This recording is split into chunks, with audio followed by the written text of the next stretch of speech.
জয় শ্রীকৃষ্ণ, রাধে রাধে, জয় শ্রীহরি। আমি উমা। আজ আমি আপনাদের জানাবো শ্রাবণ মাসে একাদশী, কামিকা একাদশী সম্পর্কে। এই ব্রতের মাহাত্ম্য শুনলে আপনিও অনুভব করবেন ভগবান শ্রী বিষ্ণুর আশীর্বাদ যেন আপনার ঘরেই বিরাজ করছে। তো চলুন শুরু করা যাক আজকের শুভ আলোচনা। আজ আমরা জানব শ্রাবণ মাসের পবিত্র কামিকা একাদশীর সময়, নিয়ম ও মহাপুণ্যফল সম্পর্কে। বিশ্বাস করা হয় এই একাদশীর উপবাস হাজার যজ্ঞের সমান ফল দেয়। তাহলে বন্ধুরা আর দেরি নয়, আমাদের এই সনাতন ধর্মে যে কামিকা একাদশী আছে সেটা আপনারা পালন করুন আর পুণ্য অর্জন করুন।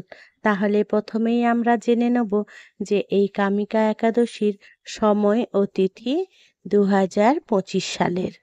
কামিকা একাদশী তিথি শুরু হচ্ছে 20শে জুলাই 2025 দুপুর 12টা 12 থেকে, আর তিথি শেষ হচ্ছে 21শে জুলাই 2025 সকাল 9টা 38। ব্রত পালন উদয় তিথি অনুযায়ী 21শে জুলাই সোমবার। পরাণ সময় হচ্ছে অর্থাৎ ব্রতভঙ্গ হচ্ছে 22শে জুলাই মঙ্গলবার সকাল 5টা 36 থেকে 7টা 5। স্থানভেদে সামান্য পরিবর্তিত হতে পারে। এবারে আমরা জেনে নেব ব্রতের নিয়মাবলী। আপনারা এই ব্রত পালন করতে গেলে কি কি নিয়ম পালন করবেন সেটাই আমরা এবারে আলোচনা করব। একাদশীর দিন ব্রহ্ম মুহূর্তে উঠুন, স্নান করে শুদ্ধ বস্ত্র পরিধান করুন। ঘরে বা মন্দিরে শালগ্রাম শিলা, বিষ্ণু বা নারায়ণের পুজো করুন। তুলসীপত্র, ফল মূল, ঘি, সুগন্ধি ও ফুলে ভগবানের আরাধনা করুন। সারাদিন নিরামিষ খাবার গ্রহণ করুন। আবার অনেকেই উপবাসও করেন। ওম নমো ভগবতে বাসুদেবায় নমঃ মন্ত্র জপ করুন। সন্ধ্যায় প্রদীপ জ্বালিয়ে ভগবানকে আরতি দিন। রাত্রি যাপন কীর্তন ও জপের মাধ্যমে করুন। পরদিন দ্বাদশীতে ব্রাহ্মণ কিংবা গরিবকে দান করে উপবাস ভঙ্গ করুন। এবারে আমরা জানব কামিকা একাদশীর মাহাত্ম্য। স্কন্দ পুরাণ ও ব্রহ্ম বৈবর্ত পুরাণ অনুসারে কামিকা একাদশী পালন করলে কুরুক্ষেত্র, গয়া, গঙ্গা বা কাশীতে স্নানের ফল লাভ করা হয়। পূর্বজদের আত্মার মুক্তি পায়। জীবনে সমস্ত পাপ নাশ হয়। শত্রু, রোগ, মানসিক কষ্ট থেকে মুক্তি মেলে। বিষ্ণুলোকে স্থায়ী স্থান লাভ হয়। ভগবান শ্রীকৃষ্ণ স্বয়ং যুধিষ্ঠিরকে বলেছিলেন, হে রাজন, কামিকা একাদশীর উপবাস করে মানুষ পাপমুক্ত হয় আর আমার পরম পদপ্রাপ্ত হয়।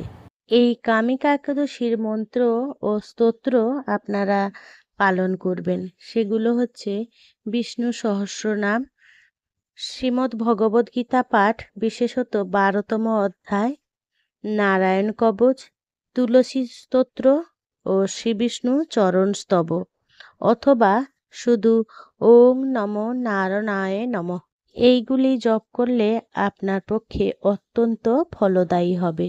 আমাদের এই পবিত্র কামিকা একাদশী দিনে যেগুলো করা উচিত নয় সেগুলোর মধ্যে হচ্ছে পেঁয়াজ, রসুন, মাংস, সমস্ত জাতীয় মাদক দ্রব্য, ডিম এগুলো পরিহার করবেন।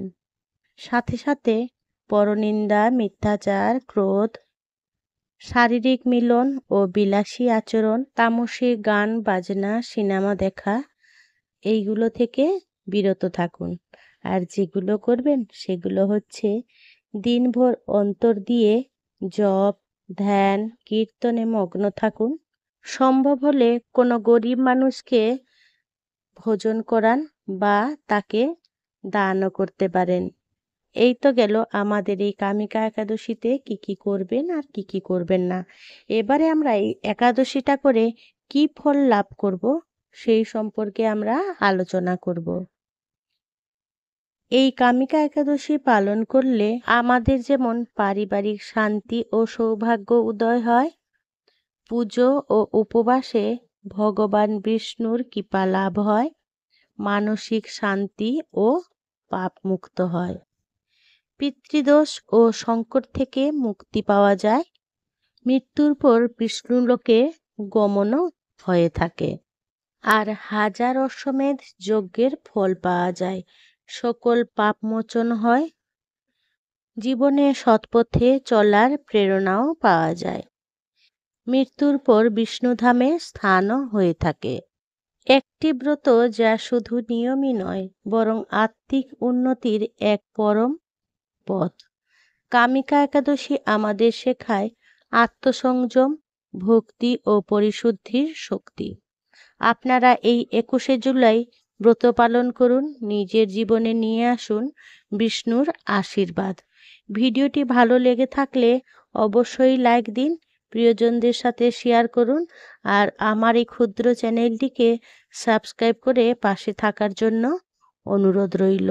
ভগবান বিষ্ণুর কৃপায় আপনারা এবং আপনার পরিবার সুখময়, শান্তিময় হয়ে উঠুক, আর সবাই সুস্থ থাকুন, ভালো থাকুন, ভগবানের নাম জপ করুন। সবাইকে শ্রদ্ধা ও ভক্তি সহকারে প্রণাম জানিয়ে আমার ভিডিওটা আমি এখানেই শেষ করছি। জয় শ্রীকৃষ্ণ, জয় শ্রীহরি, জয় রাধে রাধে।